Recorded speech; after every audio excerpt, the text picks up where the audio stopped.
Salut la gang de Proforma, on est samedi 14 janvier 2023. Je reviens tout juste de ma course tempo 18 km. On est parti à Warwick de l'aréna Jean-Charles Perrault. J'attends les autres qui devraient arriver d'une minute à l'autre. En attendant, j'en profite pour faire cette petite capsule vidéo, cette première du projet Sugarloaf.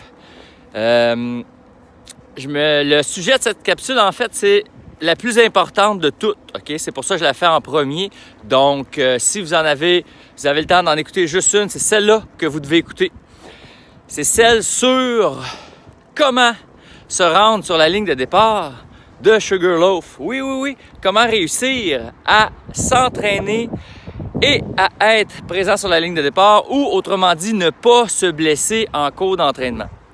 Fait que pour ceux qui me connaissent, vous connaissez ce que je vais dire. Probablement, le conseil numéro 1 pour ça, c'est d'écouter son corps. Puis là, j'évolue dans la vie, je prends de l'expérience, je vais ajouter aussi écouter son corps, écouter sa tête et son cœur. Ouais, c'est nouveau, 2023, je me lance lousse.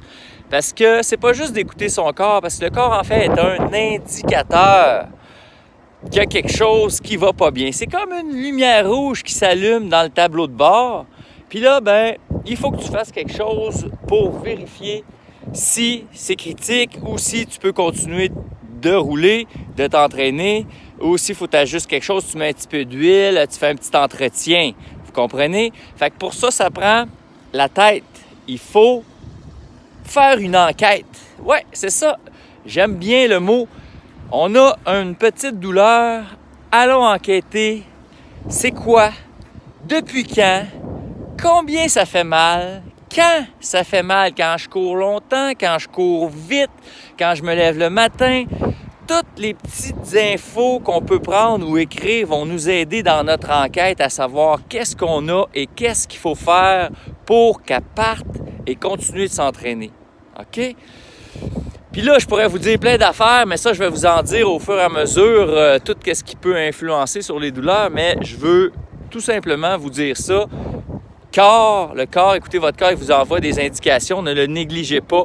C'est peut-être pas critique, mais il faut l'écouter avec sa tête et son cœur, parce que des fois, le cœur aussi a de l'effet là-dessus. Robin avait écrit là, que la périodisation de la charge, là, ça pouvait être du gros n'importe quoi, puis que on ne sait jamais quand est-ce que la personne va être à son optimum de performance parce qu'il y a tellement d'acteurs. En fait, il y a tellement de critères qui influencent ça, comme la fatigue, l'alimentation, le stress, les émotions. C'est là que j'en viens au cœur parce que des fois, on a des choses dans notre vie qui se passent qui affectent nos émotions. Puis ça, ça peut être un stressant qui nous empêche de récupérer, OK? Fait que quand il y a une douleur qui apparaît dans votre corps, observez tout ce qui se passe autour de votre vie aussi. Qu'est-ce qui a changé? Quand ça a changé? Est-ce que c'est à ce moment-là? OK? Donc voilà, ça peut paraître un peu flou, mais ça va peut-être faire du sens pour chacun. Puis ça, c'est aussi avec l'expérience puis avec la connaissance de soi qu'on améliore ça. Puis là, je vais vous donner 2 exemples concrets. Présentement, on a parti le plan pour Sugarloaf. Puis il y a Mario qui a déjà une douleur là, au mollet.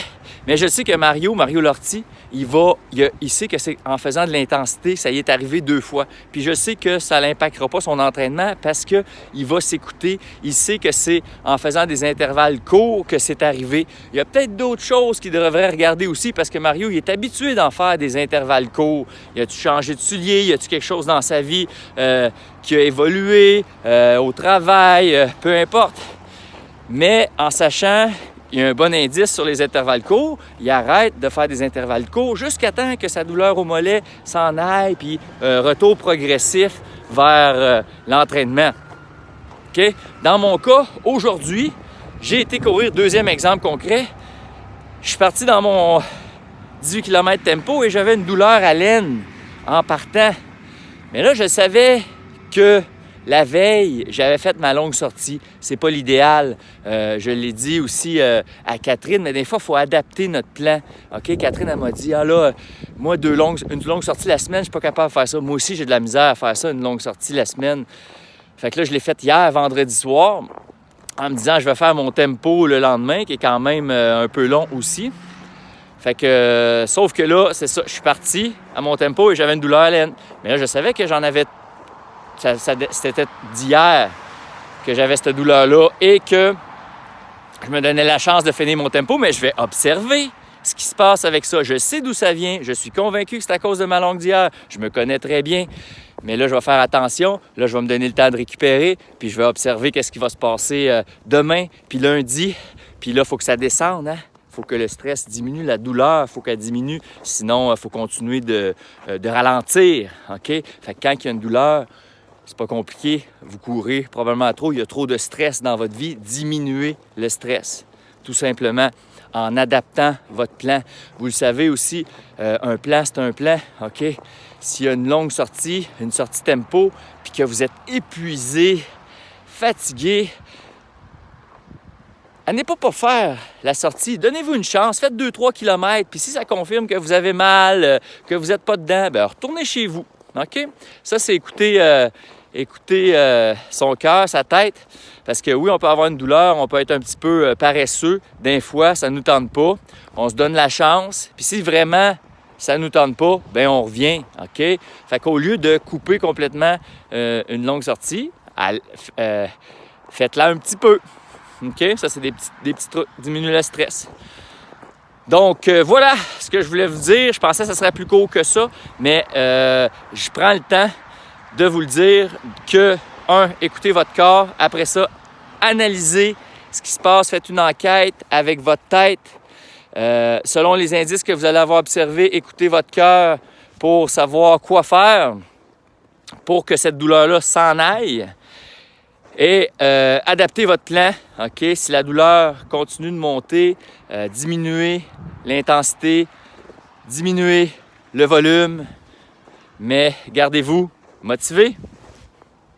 Puis n'oubliez pas que la motivation passe par l'action. Wouhou!